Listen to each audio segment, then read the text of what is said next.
Shalom Bapak Ibu, Saudara yang terkasih di dalam Tuhan Yesus Kristus. Kita berjumpa lagi di dalam Teduh Pagi bersama. Mari kita persiapkan hati kita. Kita berdoa. Bapa dalam surga, di dalam Tuhan Yesus Kristus, kami mengucap syukur, berterima kasih. Sungguh luar biasa kasih setia, berkat dan penyertaan Bapa di dalam kehidupan kami bersama keluarga-keluarga. Saat ini Tuhan sudah memberkati kami dalam segala hal. Pagi ini Tuhan, kami akan memuji Tuhan dan akan mendengarkan firman Tuhan yang kudus. Sucikan hati dan pikiran kami, layakkan kami, ampuni dosa kesalahan kami, dan kami boleh Tuhan memuji Tuhan dengan sungguh. Amin Tuhan.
Firman Tuhan yang diambil dari Yesaya 61 ayat 1 sampai 7.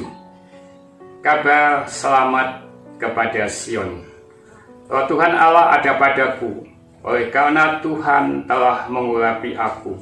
Ia telah mengutus aku untuk menyampaikan kabar baik kepada orang-orang sengsara dan merawat orang-orang yang remuk hati, untuk memberitakan pembebasan kepada orang-orang yang tawanan dan kepada orang-orang yang terkurung kelepasan dari penjara, untuk memberitakan tahun rahmat Tuhan dan hari pembalasan Allah kita, untuk menghibur semua yang terkabung, untuk mengaruniakan kepada mereka perhiasan kepala ganti abu, minyak untuk pesta ganti kain kabung, nyanyian puji-pujian ganti semangat yang pudar, supaya orang menyebutkan mereka pohon tarbantin kebenaran, tanaman Tuhan untuk memperlihatkan keagungannya. Mereka akan membangun reruntuhan yang sudah berabad-abad dan akan mendirikan kembali tempat-tempat yang sejak dahulu menjadi sunyi. Mereka akan membaharui kota-kota yang runtuh, tempat-tempat yang telah turun-temurun menjadi sunyi. Orang-orang luar akan melayani kamu sebagai gembala kambing dombamu, dan orang-orang asing akan bekerja bagimu sebagai petani dan tukang kebun anggurmu. Tetapi kamu akan disebut imam Tuhan dan akan dinamai pelayan Allah kita. Kamu akan menikmati kekayaan bangsa-bangsa dan akan memegahkan diri dengan segala harta benda mereka. Sebagai ganti bahwa kamu mendapat malu 2 kali lipat, dan sebagai ganti noda dan ludah orang menjadi bagianmu. Kamu akan mendapat warisan 2 kali lipat di negerimu, dan sukacita abadi akan menjadi kepunyaanmu. Ya. Mari kita renungkan pembacaan firman Tuhan ini. Kami beri judul dengan tema orang percaya dilengkapi dengan kuasa. Di Yesaya 61 ayat 1, kuasa Tuhan yang maha tinggi ada padaku. Ia memilih dan mengutus aku untuk membawa kabar baik kepada orang miskin dan menyembuhkan orang yang lemah hatinya, untuk mengumumkan kepada orang tahanan bahwa mereka segera dibebaskan, dan kepada orang-orang dalam penjara bahwa mereka akan dilepaskan. Keberadaan orang percaya di dunia ini adalah sebagai saksi Kristus. Kita tak akan sanggup bila mengandalkan kekuatan sendiri. Perlu kekuatan dan kuasa adikodrati yang datang dari tempat yang maha tinggi, yaitu Roh Kudus. Kamu akan menerima kuasa kalau Roh Kudus turun ke atas kamu, dan kamu akan menjadi saksiku di Yerusalem dan di seluruh Yudea dan Samaria dan sampai ke ujung bumi. Itu di Kisah Para Rasul pasal 1 ayat 8. Pada hari Pentakosta di Kisah Rasul pasal 2 ayat 1 sampai 13, itu nubuatan di zaman Nabi Yoel ini digenapi. Kemudian daripada itu akan terjadi bahwa aku akan mencurahkan rohku ke atas semua manusia. Maka anak-anakmu laki-laki dan perempuan akan bernubuat.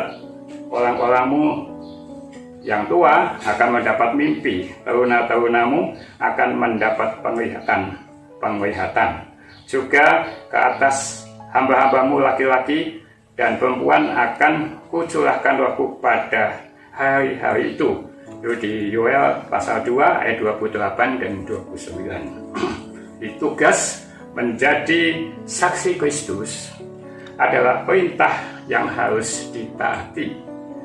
Tidak perlu gelar teologi atau mahir berbahasa roh, menduduki jabatan penting di gereja, kunci menjadi saksi Kristus itu hidup yang sudah diubahkan sehingga ada kesaksian hidup yang bisa dilihat dan dirasakan orang. Tanpa itu, yang kita lakukan takkan berdampak. Ya, ingat ya, orang percaya adalah surat-surat Kristus yang terbuka, bisa dibaca semua orang. Itu di 2 Korintus 3 ayat 3. Jadi proses perubahan hidup di dalam diri orang percaya adalah pekerjaan Roh Kudus. Karena itu penting sekali orang percaya memiliki kesaksian hidup sebelum ia melangkah keluar untuk bersaksi. Jika Roh Kudus ada di dalam kita dan mengurapi kita, kita akan beroleh kesanggupan menjangkau jiwa-jiwa. Tuhan itu benar kelemahan dan keterbatasan kita. Jadi Tuhan itu tahu benar kelemahan dan keterbatasan kita. Di luar kamu tidak dapat berbuat apa-apa. Itu di Yohanes 15 ayat 5b. Jadi aku akan meminta Bapa dan ia akan memberikan kepadamu seorang penolong yang lain, itu supaya ia menyertai kamu selama-lamanya. Di Yohanes 14 ayat 16. Dan Roh Kudus itu sudah diberikan kepada kita. Kalau kita baca di Yohanes 20 19-23, kita langsung aja singkatkan di sini. Di Yohanes 20-21 dikatakan, sama seperti Bapa mengutus aku, demikian juga sekarang aku mengutus kamu. Jadi mengerjakan panggilan Tuhan atau melakukan pekerjaan Tuhan jangan dianggap seperti melakukan pekerjaan duniawi, yaitu sekuler. Pekerjaan duniawi hanya berkisar pada kepentingan jasmani dan urusan duniawi saja. Tetapi pekerjaan Tuhan berkenaan dengan pekerjaan roh. Jadi tak cukup kita hanya mengandalkan pengetahuan atau skill atau pengalaman, tapi lebih dari itu, dan untuk melakukan pekerjaan Tuhan kita harus dipanggil dan diutus oleh Tuhan sendiri. Berbeda yaitu dengan pekerjaan duniawi di mana penempatan atau pemanggilan seseorang diatur oleh atasan yang adalah manusia biasa. Kalau Tuhan berkenan memakai kita, maka ia akan memanggil kita. Dikatakan, mari ikutlah aku dan kamu akan kujadikan penjala manusia. Itu dalam Matius 4:19. Panggilan Tuhan ini adalah panggilan pribadi. Tuhan bisa berbicara langsung kepada roh kita dengan jelas. Menurut mimpi, penglihatan, atau nubuatan, yang olehnya kita yakin Tuhan memanggil kita untuk melayani Dia. Kalau sudah dipanggil, Tuhan pasti akan mengutus jua. Di dalam mengerjakan panggilan Tuhan ini, modal kita adalah kuasa Roh Kudus. Tanpa penyertaan Roh Kudus, kita tidak bisa melayani Tuhan. Setelah Roh Kudus turun ke bumi, terjadilah kebangunan rohani yang luar biasa. Pelayanan murid-murid Tuhan benar-benar mengalami terobosan baru. Ribuan orang bertobat, tanda heran dan mujizat terjadi. Sebab kuasa Roh Kudus bekerja dan menyatakan kuasanya di tengah-tengah umat Tuhan. Yang patut digarisbawahi dan ditekankan saat melayani Tuhan, kita menjadi alat Tuhan untuk menyatakan kuasanya. Untuk dapat menerima kuasa Roh Kudus, ada syaratnya, yaitu kita harus lahir baru dan dipenuhi Roh Kudus. Orang yang dipenuhi Roh Kudus, artinya Roh Kudus diam di dalam kita dan berperan secara aktif memimpin hidup kita, sehingga kita melayani pekerjaan Tuhan tidak menurut kehendak dan keinginan diri sendiri. melainkan mengikuti kehendak-Nya dan berjalan di dalam kebenarannya. Jikalau bukan Tuhan yang membangun rumah, sia-sialah orang yang membangunnya. Di Mazmur 127 ayat 1. Kalau Tuhan yang melengkapi kita dengan kuasa Roh-Nya, pelayanan kita tak akan berdampak apa-apa. Amin.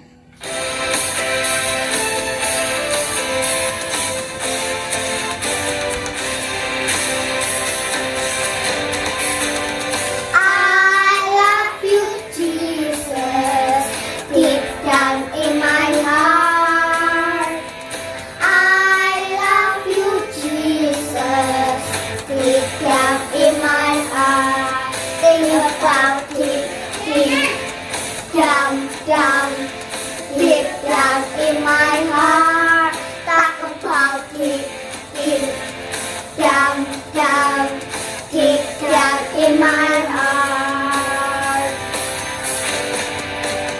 Aku tresno Yesus, cero banget. Aku tresno Yesus, cero banget. Tresnoku cer roh cero banget. Tresnoku cer roh cero banget.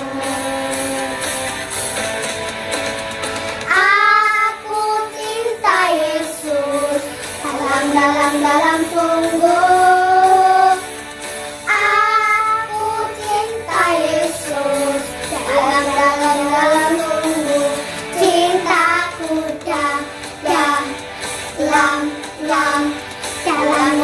Dalam sungguh, cintaku dalam sungguh, cintaku dalam sungguh, cintaku